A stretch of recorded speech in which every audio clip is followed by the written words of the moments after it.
The All-Star break is over. The Kings have several new additions to the team. So much craziness going on in the NBA. Trades here, trades there, trades everywhere, and it affected the Kings as well. We got a brand new episode coming up with a good friend of mine, Rick One Ball. Follow him on YouTube. Follow him on Instagram. But he will join us next on Sactown Hoops and Hype. He stops. He fires from 20. He's got the bucket.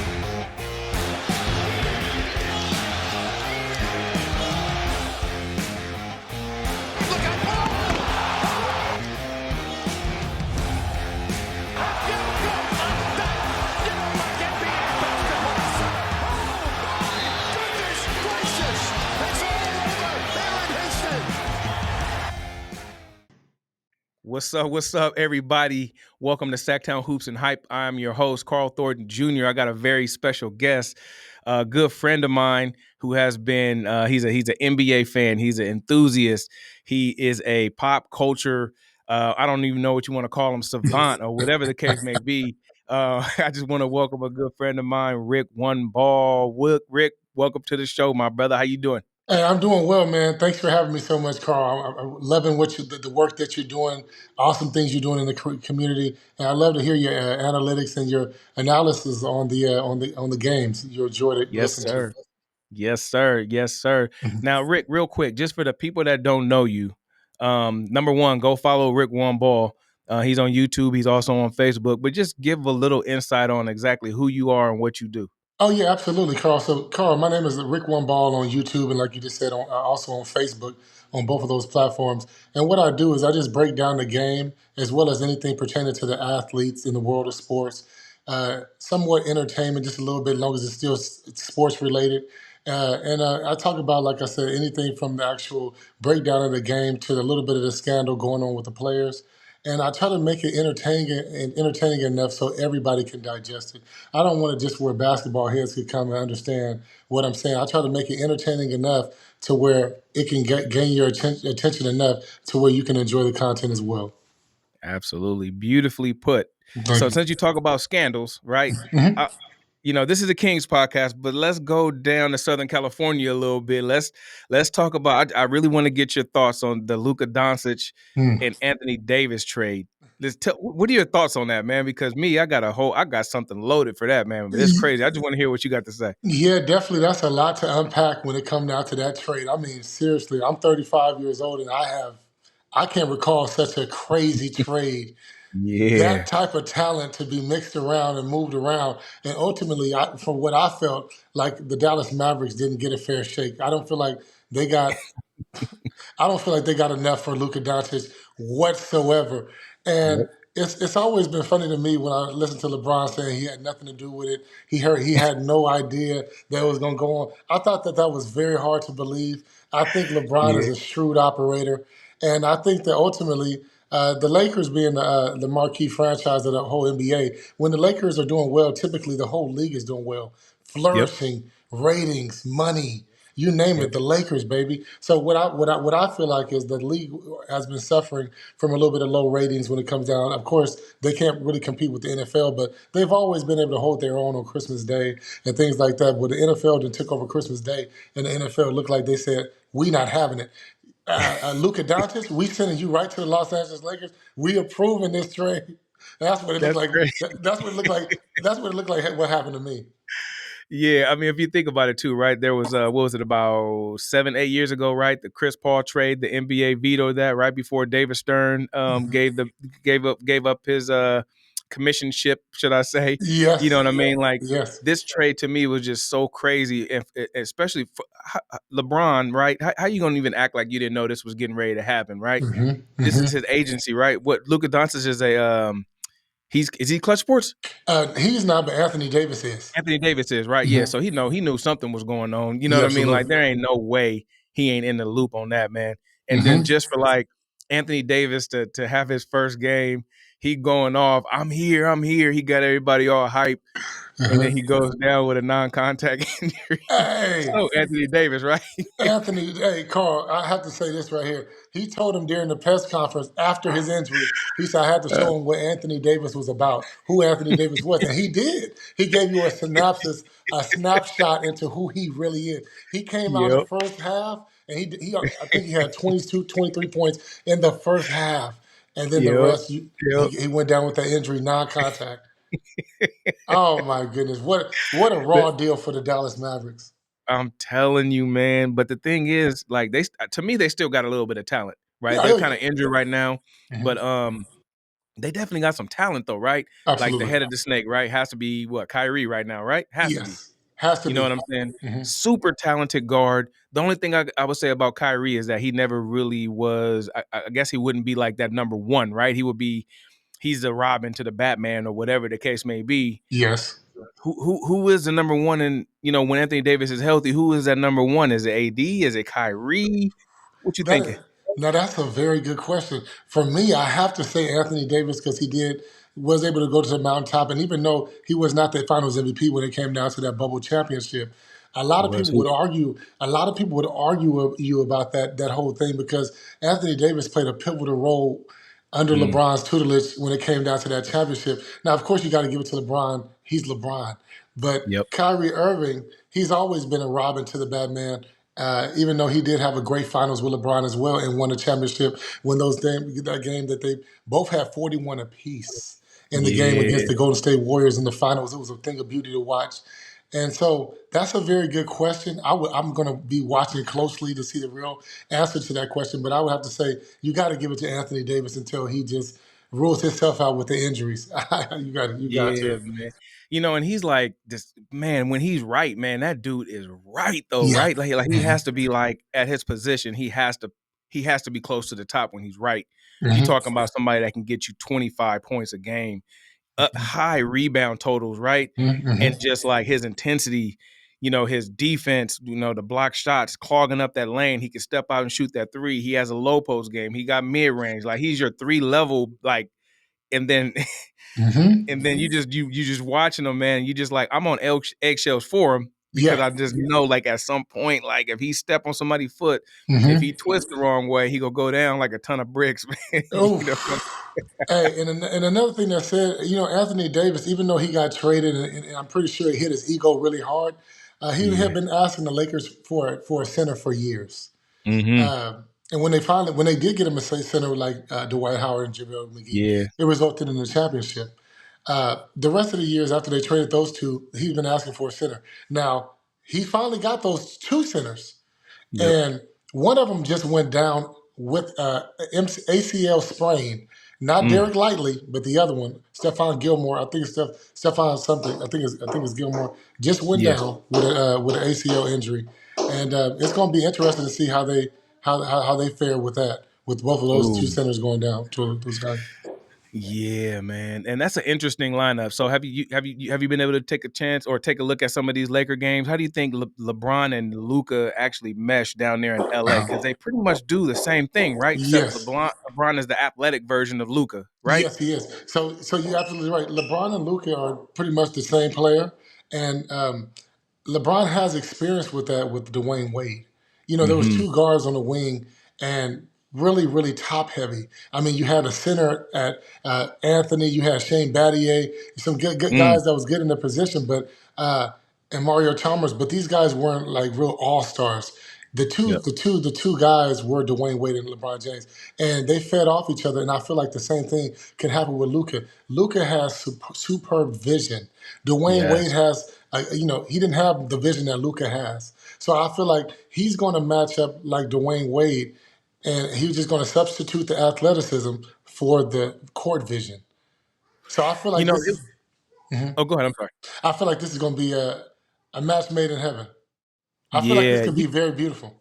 Yeah, because just okay. So Luca's buried in Dallas. Not that he didn't get enough coverage, but then when I watched those first couple of games, I realized like how players like him can make other players around him better. Not these players that don't necessarily have the name, but the way he distributes the ball, he just gets so many people wide open shots. And LeBron is the exact same way.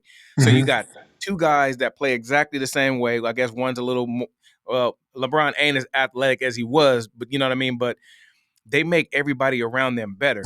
So Hmm. my thing was Hmm. when that Mark Williams trade got vetoed, man, and I'm not a Laker fan, I'm a Kings fan. I was happy to hear that, man, because you get you a 7 foot, what is he, 7'3" or something like Yes, that?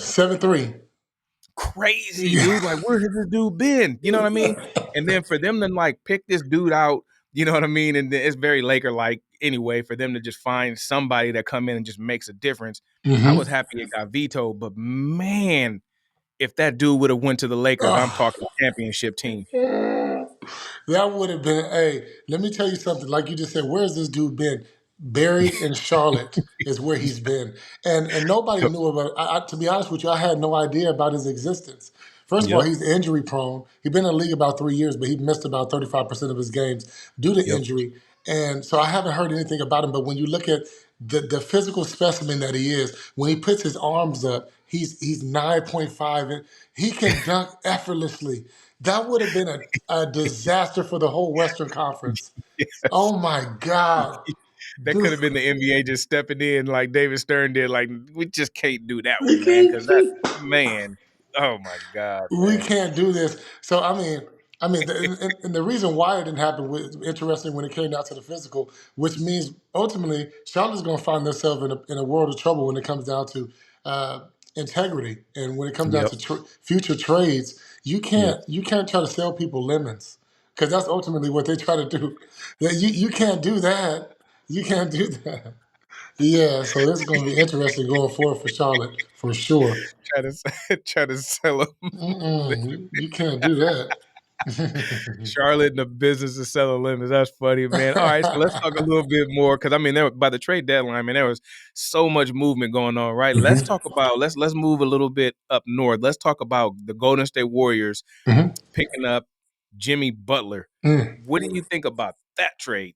That trade right there, ultimately, I don't think anything is going to come from that trade. I think Jimmy's is a hard nosed defender. I think Yep. he's a hard nosed, literally everything. He's a Yep. bring your lunch pail and your hard hat type of guy to work. But ultimately, it's the reason why he was able to come up ringless in Miami when it came, and he went to the finals twice. Yep. I must say that, but he came up ringless because of.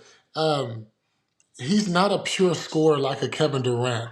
You can't Yeah. just plug and play him like you did with Kevin Durant. Kevin Durant literally he can fit into any system. He's a pure shooter. He's not a pound the ball basketball type of guy where he has to pound the life out of the ball for 23 seconds and then throw it to Yep. the corner to the random guy to try to shoot. No, he flows within the offense.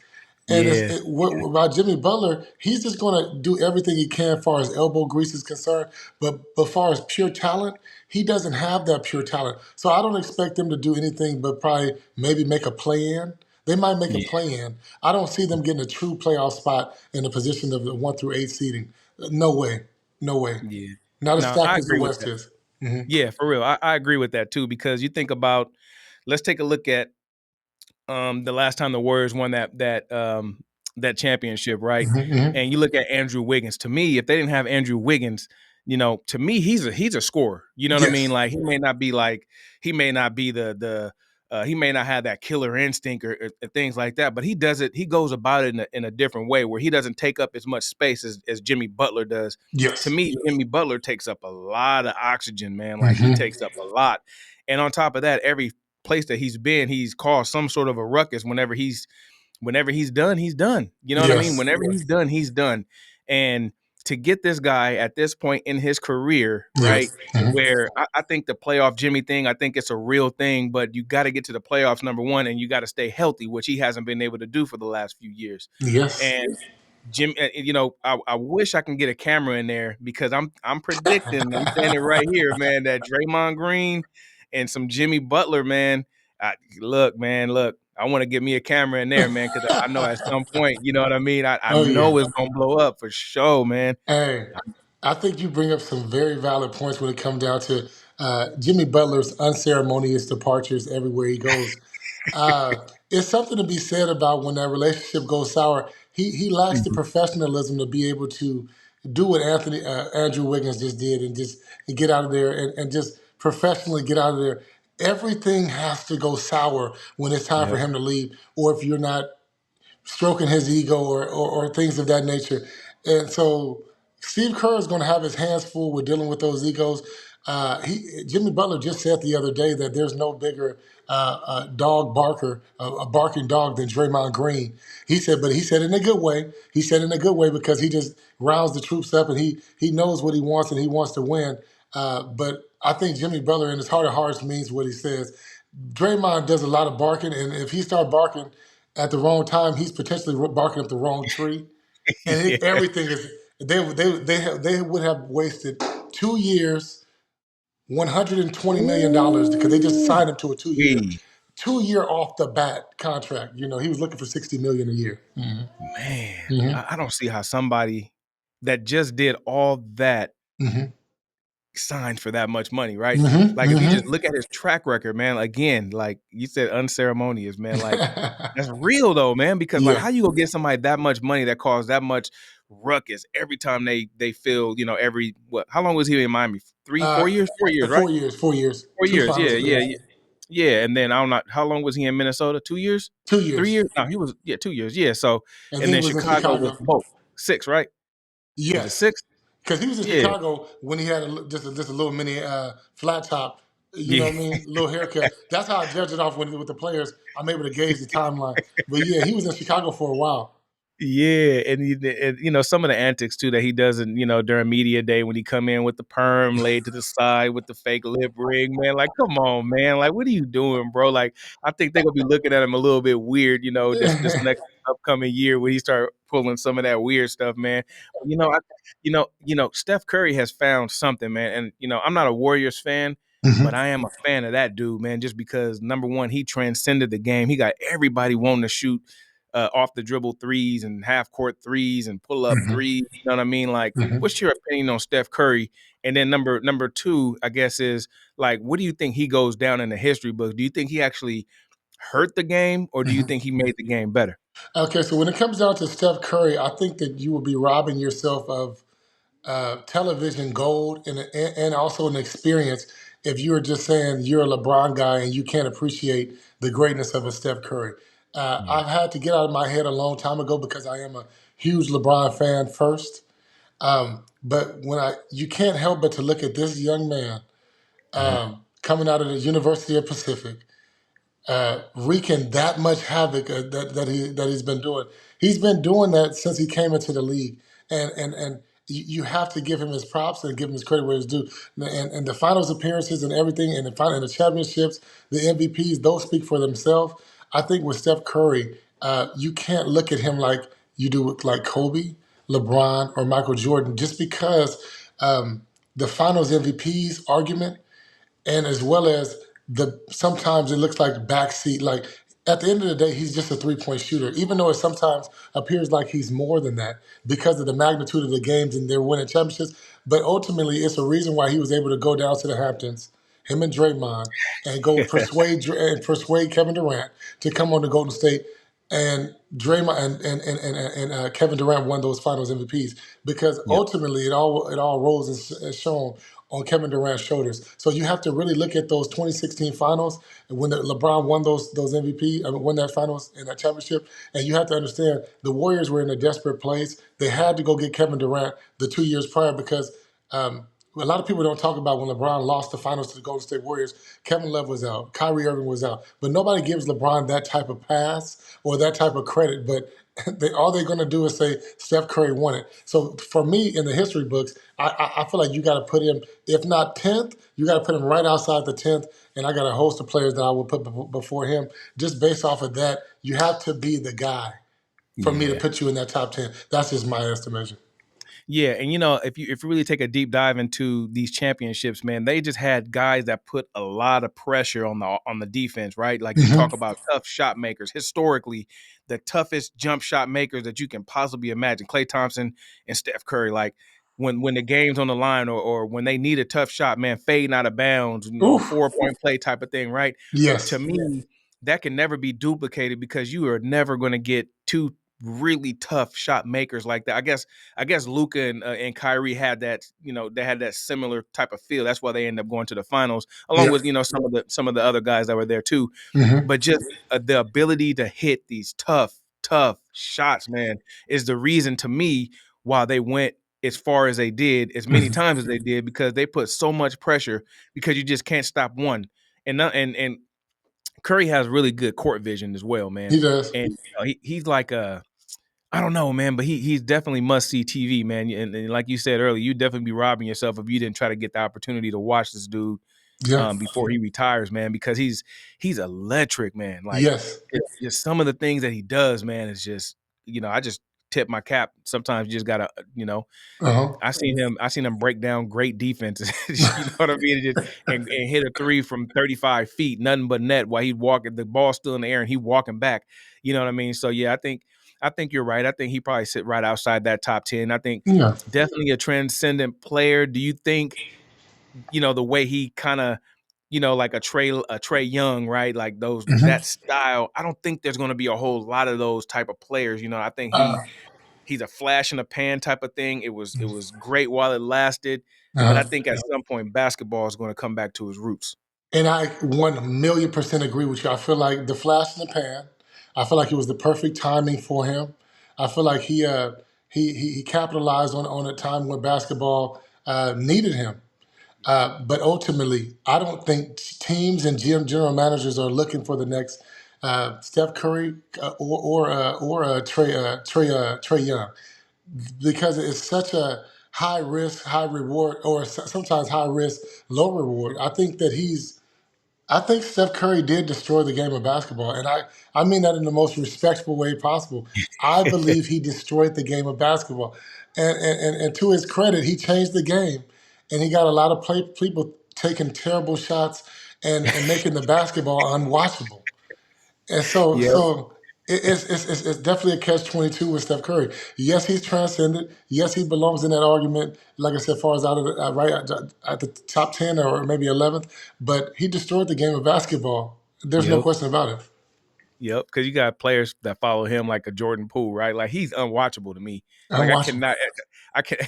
Every time I even catch a Washington game, every once in a while I'm just trying to catch one just to kind of see how bad they are, right? Yeah. And then I see this dude doing his Steph Curry impersonations, man, and it's unwatchable, man. You know what I mean? So that's why I'm really thinking. I'm glad you said that too. That it's a flash in the pan, and Mhm. NBA cannot sustain itself based on a whole bunch of Steph Curry clones. There's only one, There's only right? one.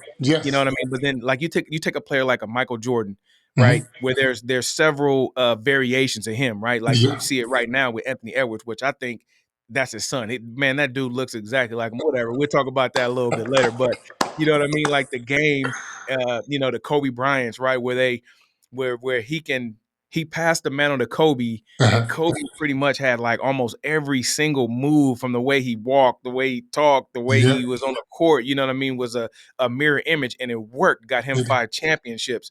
Yeah. Now, who do you think is going to be that next player that is, on that level? Let's talk about, okay, we got Michael Jordan, we got Kobe Bryant, we got LeBron James, Hmm. Steph Curry, I hesitate to say, but then Uh-huh. you got all these other great players within there. You got the James Hardens, the Kevin Durant's, the Kyrie Irvings. Like, what do you Uh-huh. think the next style is? Is the Jordan style the style, or do Uh-huh. you think the LeBron style is the style for the next generational player, or even like a Wembanyama? Yes. So for me, I feel like the next player that's going to take that torch, I have to base this off of style of play and base this off of the electricity when they play. Mhm. Even when Wembanyama hits the three or he gets a tough block and dunks it, it doesn't do it for me. It's not electrifying enough. It's not Yeah, yeah, electrifying enough, and I think some of that's in part by the franchise he plays for, which is the Spurs. It's very black and white, very vanilla, very black and white television, very nothing really flashy about it. I would have to give it to Anthony Edwards, but Anthony Edwards, he's fell into a trap this year of shooting the three ball. He's shooting yep, about 10 to 12 threes a game, which yep, based off the analytics, I understand why he's doing it, but it's terrible to watch. yep, Terrible to watch. We need him to be like he was coming into the league, like a Dwayne Wade flash to the basket, electrifying dunker, and occasionally shoot the three. He was shooting mid range his first 2 years. Now he's fallen into the trap of the analytics. And if I shoot 12 threes, and if I make four, then that's 40. Or Yeah. shoot, I'm sorry, shoot 10 threes and I make four. That's 40%. But he's not understanding. Somebody has to watch these games, and somebody has to view and be able to comment and say somebody is great. And those people that say that is usually the people that enjoy the game, enjoy the product, and that's what the NBA is focused on right now. This is what they need to do. They need to get back to that Jordan brand of Yep. basketball, not nothing else. Jordan brand of basketball, hard nosed defense, hard Yep. fouls, and that's the. I would say Anthony Edwards is that next player. Yeah, yeah. And what do you think that ultimately falls on? What, coaching? You think, because what he Uh, has by attempt, he leads the league in attempts for sure, by for far. sure. And Hmm. I think he leads the league in makes, if I'm not mistaken, too. Just because he takes, like, I think the second place is. I can actually check that out. I think the Hmm. second place, I think is like not even close, Yeah, because you look at him, man. That's all he does nowadays. When he's more than that, right? he's Do you think more. that falls on coaching? I do think that falls on coaches. I do think they got the analytics kids and the people that review the tapes. Eric Spoelstra actually started out in that position from Miami and Hmm. ultimately worked his way up from the film room to the head coaching position. And it paid huge dividends for him, but he didn't really need to do too much but get out the way and let Dwayne Wade and LeBron James and and Mike Miller and Shane Battier handle the ball and do what they need to do to get those Yep. championships ultimately in four finals appearances.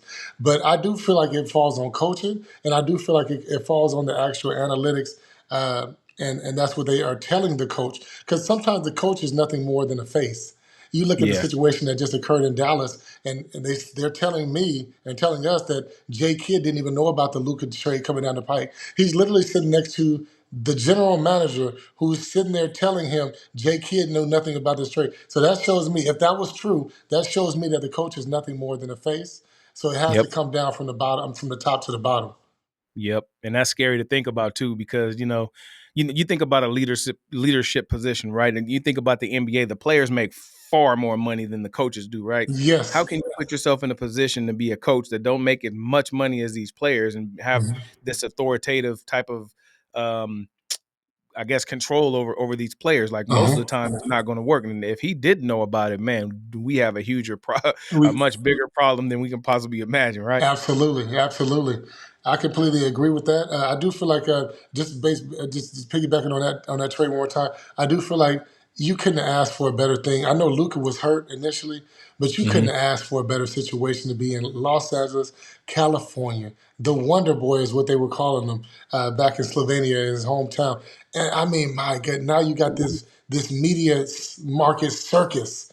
It's Yep. comparable to New York, which is the mecca of basketball when it comes down to as the media is concerned. And you're going to have all this advertisement and endorsements. He did lose $110 million Mm. from the Dallas Mavericks not giving him that supermax. He lost a lot of money, but I promise you, the Lakers told him, "We're going to make up all that money. You're going to get all that money back in endorsements. It's not going to be on top of the table as far as a contract, but Yep. trust me, he's getting commercials, Oh jersey yeah. Absolutely. sales. I mean, you name it, you name Yep. it." Yep. You seen Doncic's jersey?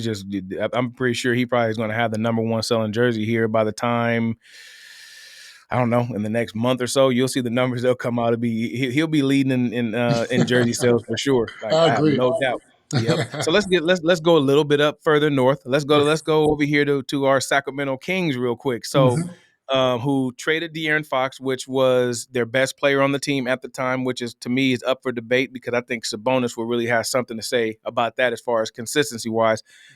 What do you think about this trade, number one, and where do you think the Kings are going from this point forward? For me, basically, I don't feel like the Sacramento Kings got enough for De'Aaron Fox. I feel like De'Aaron Fox was, even though we were De'Aaron Fox heavy, we started Hmm. becoming. He reminded me of so much of Tyreek Evans in Yep. terms of impact. Tyreek Evans came into the league, won the Rookie of the Year. He Hmm. continued to do a Euro step that nobody had caught up with at that point. All Tyreek Evans kept coming down to doing, getting an easy pick, sometimes pop back out, and he would do a Euro step to the basket, and it seemed like nobody caught up with it. That very next year, everybody caught up with it, Hmm. and it went further and further down, and resulted in more and more losses for the Kings, and ultimately we traded him to the Indiana Pacers. But De'Aaron Fox, he had a great year a couple years ago. Great fourth quarter Fox. saved the day. But we became a little bit too De'Aaron centric for me. And I do feel like it was we needed a trade. I would have liked to have kept Halliburton, which was a Yeah. much more value deal at the time. He was still a rookie or a sophomore, and we could have got a great deal. And just going forward to get more pieces because Halliburton was sharing the ball. His jumper is unorthodox, but he had a lot of impact when he came into the game. I mean, my God. And so we were in a situation where we had to choose one. Ultimately, I feel like we made the wrong decision because of De'Aaron Fox. You've seen it coming down the pipe when he signed with Clutch Sports, when he voiced his frustration, when he didn't sign the extension, when he said that the only team he would go to is the San Antonio Spurs. And then he ultimately said again, well, I still haven't asked for a trade. You did everything but ask for a trade. So don't be disingenuous. So I disingenuous. So, but I feel like the trade for Zach Levine, getting back to that, I feel like it's making us a little bit more well rounded. I like the Hmm. way it's making us look. I like the way that Levine and DeRozan, that dynamic that was already in Chicago when they were actually comparing DeRozan to Michael Jordan, just because Yeah. of his take over the game ability. I do Yeah. like that, and I would like to see more of that. I do believe that the Kings can get a playoff spot, a real eighth spot, but we got some work to do. We got some work to do.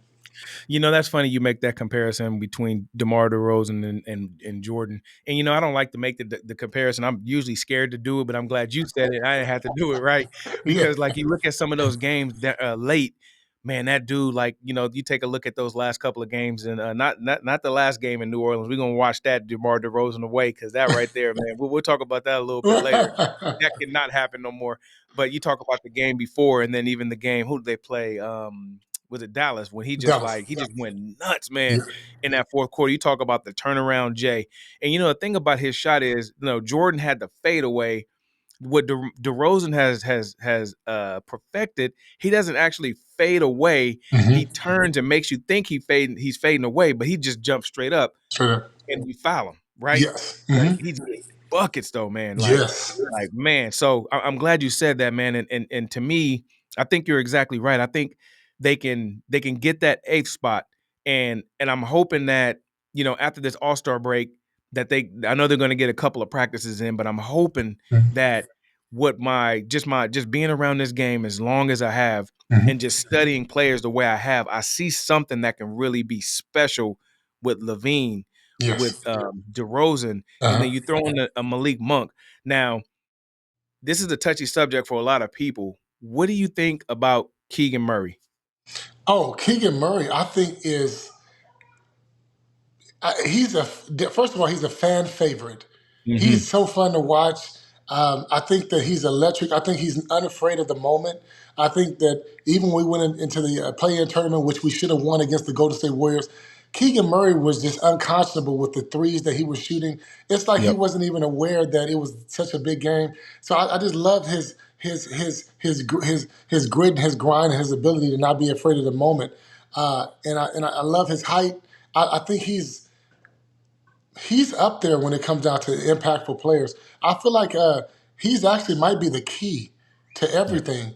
Along with Valentin, I like Valanciunas as well, the new Love addition some of Valanciunas. Valanciunas. Yeah, I Yep. do like that. His impact and his rebounding ability. I do think ultimately it's gonna be well rounded. But I think that like you just said about Keegan Murray, I do believe that he is the key. He's the key. Even though we just spoke about DeRozan and we spoke about Levine, Keegan Murray, we need him to take that third role. When it comes down Yep. to that third score, I almost think he's in front of DeRozan. I almost think it could be Levine, Murray, and then DeRozan, because sometimes DeRozan, he's a little bit inconsistent for me.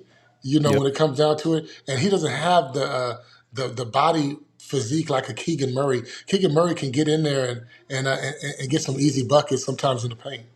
Yeah. Yeah. I Hmm. love me some Keegan, man. There's people, I hit these little forums or whatever the case may be, or these little Kings groups, and people, first thing they say, trade Keegan Murray. And I'm sitting there looking like, you must not know basketball. Number one, the dude is a lockdown defender. That's Hmm. that's that's no debate to that. But number Yes. two, like, he's impactful, but once he even gets that level when that level of confidence goes up just a little bit more, man, I really do think like you just said, man, he can be a number 2 guy on a Yeah. very good team Hmm. because I think he can end up being somewhere around that 18 to 21 point range Yep. and play lockdown defense. Now I was there was a game earlier this year against Miami, the game that I think it went to double overtime or whatever. Did Oh you get yeah. a chance to catch that game? I did. I did. Yeah, so Tyler Hero Yeah. killing us. Hmm. Absolutely killing us, right? But what I noticed was they put Keegan Murray on him. And when Hmm. they put Keegan Murray on him, homeboy was taking the worst shots I've ever seen. He didn't even, I think he maybe scored like 5 points in that second half, right? Uh-huh. And this is the impact, and these are the things that a lot of people don't mention when it comes to Keegan Murray. Hmm. Now, McCullum bust him up the last game, though. You know what I mean? Yeah, New When he Orleans. gets hot, yeah, he gets hot. Nobody can really do anything about it. You know what I mean? But Nah. for the most part, I've seen Keegan Murray lock down, or let's say make it tough on some of the best defenders in this league. Hmm. And then let's move on to Domantas Sabonis, who he Hmm. doesn't necessarily need the ball, but dude is just the consistent just beast. Leads the league in rebounds, leads the Hmm. league in double doubles. I think he's Hmm. like third or fourth in the league in triple doubles. Like this dude does Yes. not get enough praise to me. He didn't get the All-Star nod, but I'm pretty sure he's going to be he has to be one of the top centers in the league, so he'll make all NBA. Yeah. Why do you think this dude gets snubbed like this? I mean, I don't even know what he has to do at this point to get a nod. This is completely ridiculous. I feel Mhm. like I don't know if they're judging this off of just fan favorites, and because the fans have a vote. So I'm not sure if this is what they're judging off of because they cannot tell me watching these Domantas Sabonis games, his impact he has on the court. It seems like every other game somehow he's getting a bruise underneath his eye. This guy brings his lunch pail and his hard hat to work every Yep. single game. I mean, Yep. I mean, he does need to, when it comes down to Draymond Green, man up. And when it comes down to even Anthony Davis seems to be have his number sometimes when it comes down to that. But other than that, I love his ability to step out and hit the three. His Mhm. ability, he's not undersized. It seems like he's just a little bit undersized, but it doesn't stop his rebounding ability. That's why I'm Yeah. telling you, like he has this like Dennis Rodman like rebounding ability, this knack to finding the ball as it's coming off the rim, and it's uncanny. This man should have got an All Star nod. This is why people are criticizing LeBron James because you just really got in the Yep. way of Sabonis' All Star nod, or you could even say the other guy for Anybody. the anybody. He was in the Yep. way, and at this point, even though I'm a LeBron guy, you in the way. You collecting stats in some aspects. You Yep. collecting stats. You could have said that you're not going to play, and just to give anybody else an opportunity. But when Yep. it comes out to Sabonis, he's completely he's undervalued. Yep. Yep. And the funny thing is against the Warriors in our playoff series, right, where he Mhm. was scared to take that mid-range shot, and I've been telling people this ever since then. I'm like, they want the Kings to get a big man. Yes, they need a big man, but Mhm. if Sabonis can step out and hit that three or hit that mid-range shot with consistency, Mhm. now all of a sudden you pretty much got like a whole new player on your hands, right? Yeah. One that Mhm. can rebound, he can score at all three levels. The median, he can not that he's driving the ball, but he has the back to the basket game. He got beautiful footwork. He can hit Mhm. that mid range, a little 18-footer, 15 to 18-footer. Yeah. But now he's leading. I think he's number 2 in the league in 3-point percentage. Mm. With enough attempts to even be able to, be considered to be a leader in that category. To Wow. me, that's like a brand new player to me, Yeah. right? Like Mhm. we'll talk about Coach Brown because I don't think Coach Brown utilized him correctly. And I think Mhm. right now with Coach Christie taking over, I think you can start to see, him kind of molding into, what he's actually. I think he's using them in a better way. Coach Mhm. Brown was kind of using them with the DHO, the dribble handoff, where he's just kind of standing up at the top and maybe rolling every once in a while or whatever the case may be. But that ended up being so predictable for all the teams playing defense. And I'm sitting here watching them do the same thing, whether it's Herter, whether it's Murray, whether it's Fox, whether it's Malik. It's Yep. the same thing where all the defense has to do really is just put 3 people at the top and just stand there. And there's absolutely nothing the Kings can do about it. And we've seen that when these teams go to the zone, there's nothing that the Kings can do about it, especially with that type of offense. Now, let's Yes. talk about this. What do you think about the firing of Mike Brown, and then Mhm. also what Doug Christie has done since he's taken over? Okay, so first off, with the firing of Mike Brown, I feel like it was 100% completely unjustified. It made Hmm. no sense whatsoever. It's another move that we just spoke about that's coming from the top to the bottom. There's Hmm. nobody, I feel like, in the whole Golden One arena that would agree with that move. First of all, we hadn't been to the playoffs in 15, 16 years prior to Mike Brown. For him to come and turn the organization around, and we get that, we had moved Alvin Gentry aside at that point, and then we went on with Mike Brown. And that season, we went to the playoffs. The next thing I'll say is that, yes, the teams did catch up with his little bit of his coaching style, but I feel like he didn't get a real opportunity to try to show that he can coach and that he can have some can challenge that move and can do a better job than what he did now. You know, Yeah. like I said, they started getting predictable with the De'Aaron Fox. It felt like he was calling him Foxy and 105 Foxy and fourth quarter Fox. And it just felt like we just started getting away from our true identity and what's helped us get into those playoff spots. And with Doug Christie, I feel like he's doing an awesome job.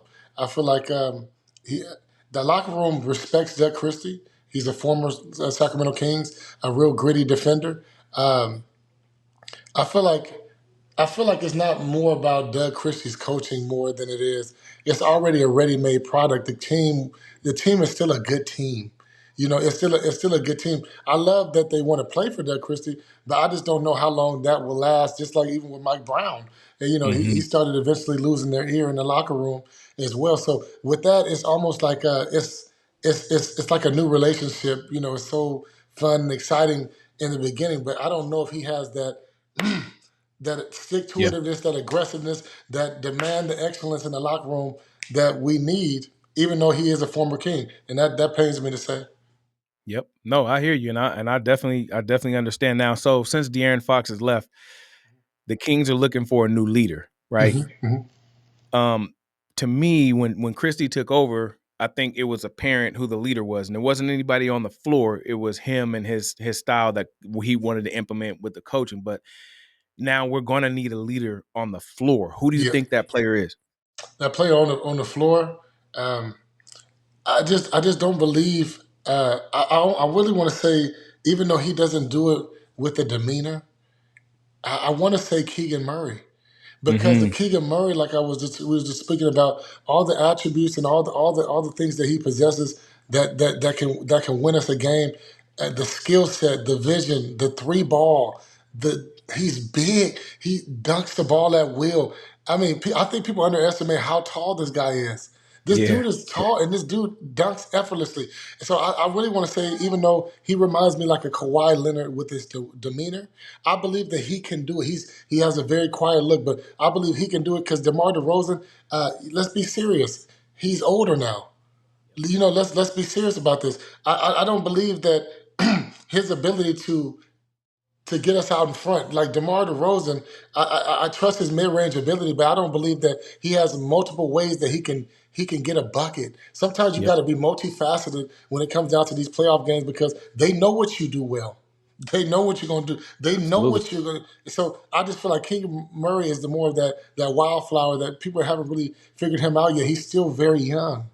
Yep. Yep. Mhm. And to me, and it's funny you say Keegan too, because I've told a couple people that this could be the new leader of the team, and they look at me like he don't say nothing. Well, sometimes the leader don't have to say nothing. Mhm. Sometimes the leader's going to prove and show you everything that he needs to show you on the court. And Yep. I think again, once this dude figures it out, I think he can really be again an impactful player, and he could turn around and be the leader of this team. He could be the glue, the guy that everybody needs and looks to, and then when he Yeah. does say something, since he doesn't say a whole lot, Hmm. people are going to listen, People right? gonna listen. Like I Yeah. remember they had a players only meeting or something. It was like maybe the in the kind of towards about around this time last season, right? And they said that Keegan was the most vocal person in that locker room. And when they came back, I think they rattled off about 3 or 4 games in a row or something like that, and it kind of wore off or whatever. But I think once he gets confident enough to understand, like, when you're a youngster and you're playing against men, sometimes you have to realize you're a man too, right? You can't Hmm. just let nobody kind of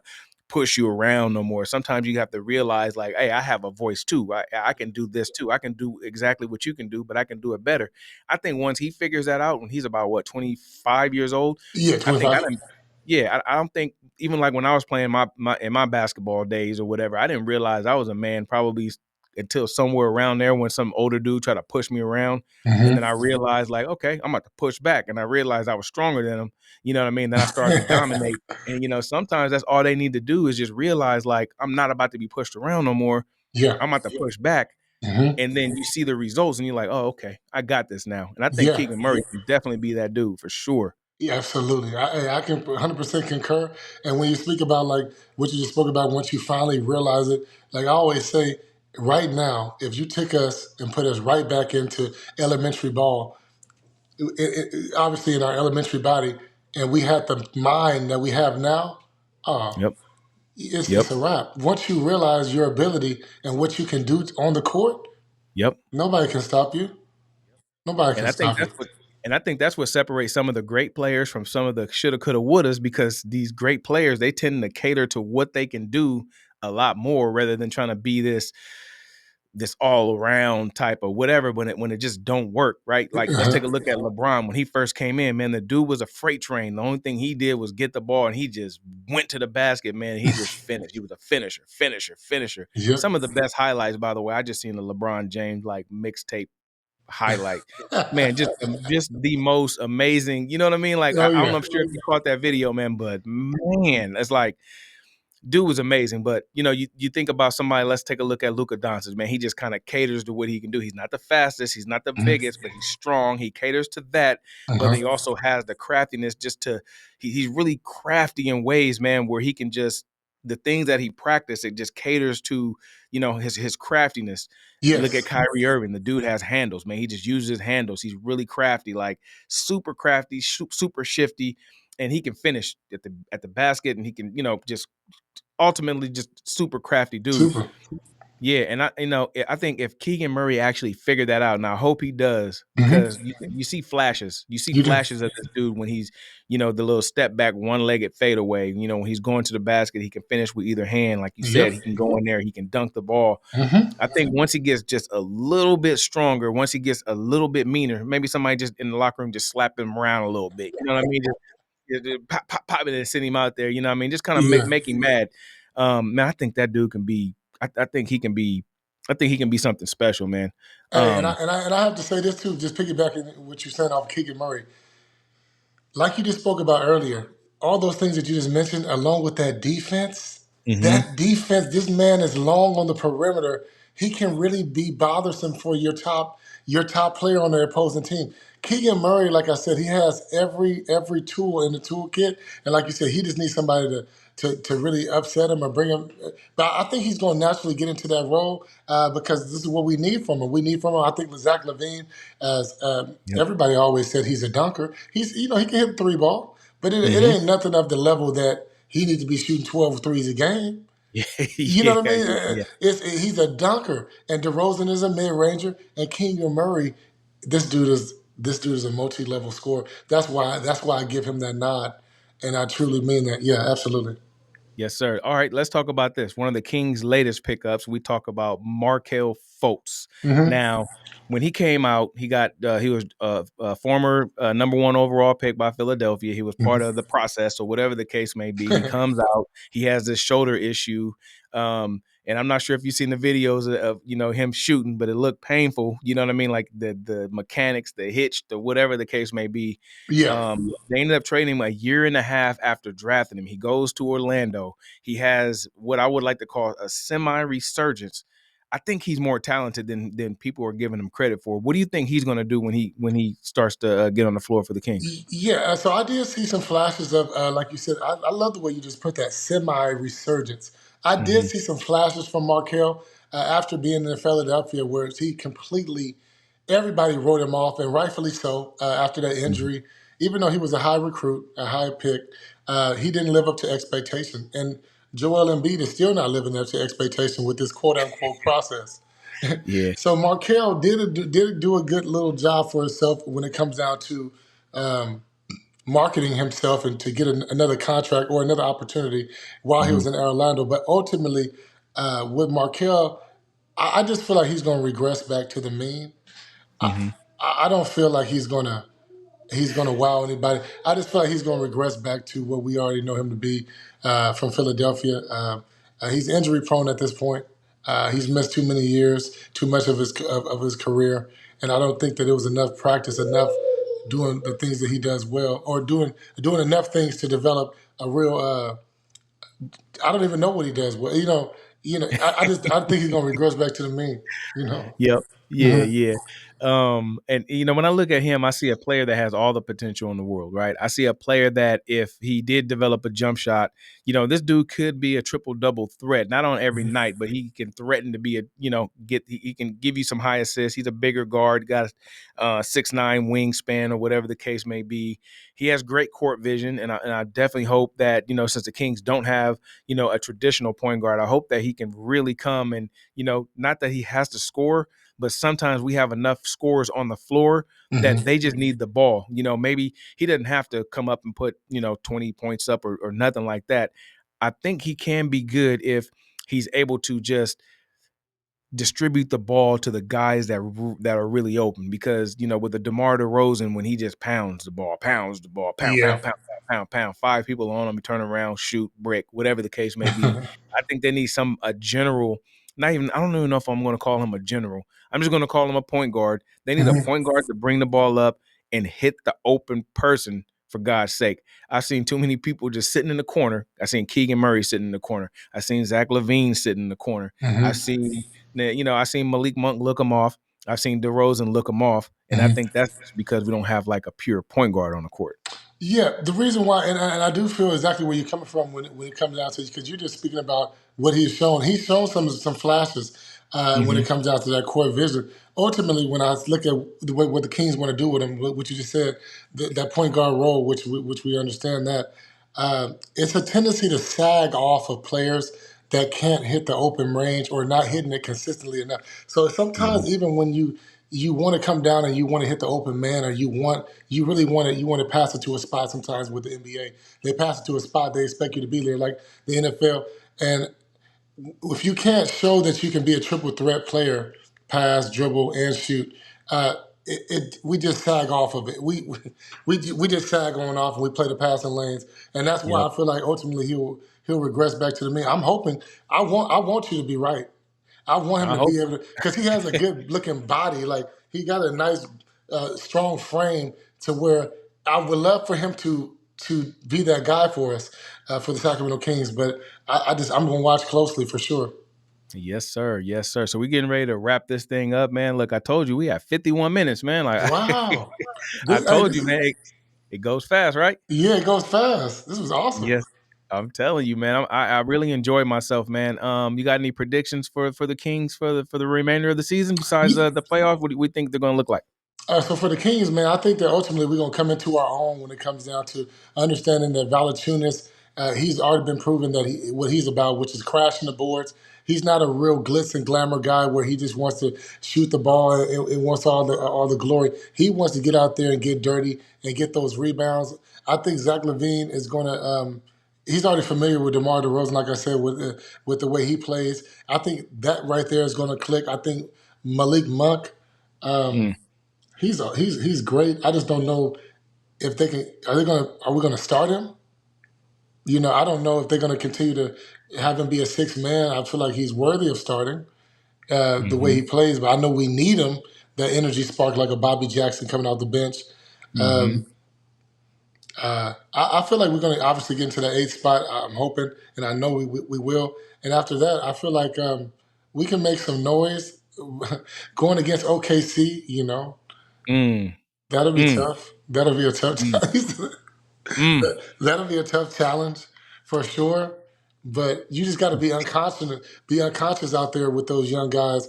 And I think that sometimes when you get into higher in the seedings, you need the wild cards. That's why they play 1 to 1 and 8, because they Yep. could one can get knocked off.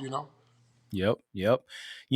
I think that this team has changed, even though they just got rid of one player, a huge piece in this, and then brought back these other pieces in Laravia, Valanciunas, Hmm. Levine, and even Markel Fultz. I think that this team looks completely different than the last time that that OKC's seen him, right? And I Yeah. think that the talent level on this team is up there that can really compete with any team as long as they play as a team, right? You just Mm-hmm. think about, and I think you alluded to it a little bit earlier. You talk about DeMar DeRozan with the mid range. Mm-hmm. Levine can go dunk, but he can also hit that three. You talk about Keegan Murray, multi-level scorer. You talk about Malik Monk, multi-level scorer, Mm-hmm. and then you talk about Sabonis, who is coming. He's coming to be that multi-level scorer, but he's just this bruiser, this boom, boom type of dude, right? And I'm Yes. just looking in the future, and I'm like, man, if Doug Christie can get these guys to move the ball, I Mm-hmm. think that's the biggest thing to me. If they can move the ball Oh. and the ball doesn't just stick, man, I think this team could be dangerous. Oh, we win. And you know what? I would say, I would even welcome the challenge to play OKC in that first round, Mm. because historically, young teams, as young as they are, they usually don't win the championship. You know what I Yeah. mean? They look Mm-hmm. really good, but you need some, Shake. I want to consider him a veteran. You know what I mean? But Mm-hmm. everybody else on that team is just some really young dudes outside of what's his name? The guy they Uh, just picked up from Chicago. I can't even think of his name right. The bald head white dude with the headband. that's a Caruso. Yeah, Caruso. Yeah. The only really two veterans on the team. You know what I mean? Everybody else is really just kind of young. You know what I Yep. mean? Like, okay, you got what's his name? Hartenstein, which I RJ. love that dude, man. I wish that the Kings would have picked that dude up. Yeah, he's But for the good. most, yeah, I love him, man. And he's underrated passer, right? Mm-hmm. He's a bruiser. Yep. He plays defense. Like, man, it's crazy. But I think, to me, I think the Kings now, since you got this big dude coming off the bench, Mm-hmm. man, I think they really match up well with anybody in the West. All they need to do is put it together on their end, and I think they can be a problem. To be a problem. And you spoke to that unfamiliarity with the completely changing of the team. And you're Mhm. absolutely right. Like we spoke about with Tyreek Evans back in the day, or Yep. De'Aaron Fox when he had that breakout season. Uh, it's the unfamiliarity to their game. And when you speak about Markel Fultz and Levine and everybody meshing together and everybody being different, you're right. You're absolutely right. They don't really got a scouting report on these guys like that with 30 games to go into the season. Um, that's actually that's a good point. Actually, that's a really Yeah. good point. Yeah, I just can't wait to see it all happen. You know what I mean? Mm-hmm, mm-hmm. I'm hoping that some of these guys are willing to sacrifice, because you're on a team that has so many people that have so many talented people on the same team. Yeah. Everybody has to sacrifice a little bit, and I Yep. really do hope that they're willing to sacrifice, for the betterment of the team and for the fans. You know what I mean? So Mm-hmm. we can go check them out, and hopefully they go as far as they they take them. So, we getting ready to wrap this thing up. Rick, man, I appreciate you, my brother. Do you want to got any closing statements? You want to give any shout outs? Yeah, absolutely, man. First of all, Carl, I really want to appreciate you for having me, man. I've enjoyed my time here. Love talking hoops. Like I said, I watch your show all the time. I love the way you break down the game, and it's just nice to listen to. I'm definitely going to be excited to come on the show more in the future and talk some more hoops with you, man. And yeah, man, the time went by fast. I didn't realize it had almost been an hour. I told you, brother. Hey, look, man, I thank you so much, man. Everybody go follow Rick One Ball, Rick number one Ball on Facebook, on YouTube. Go check him out, man. The dude is knowledgeable. He's funny, man. He brings it every single time. Go check him out, Rick. I want to thank you again. Thank you so much for coming on the podcast, man. This is Sactown Hoops and Hype. I am your host, Carl Thornton Jr., and we Mhm. will see you on the next one. For sure. Peace. Peace.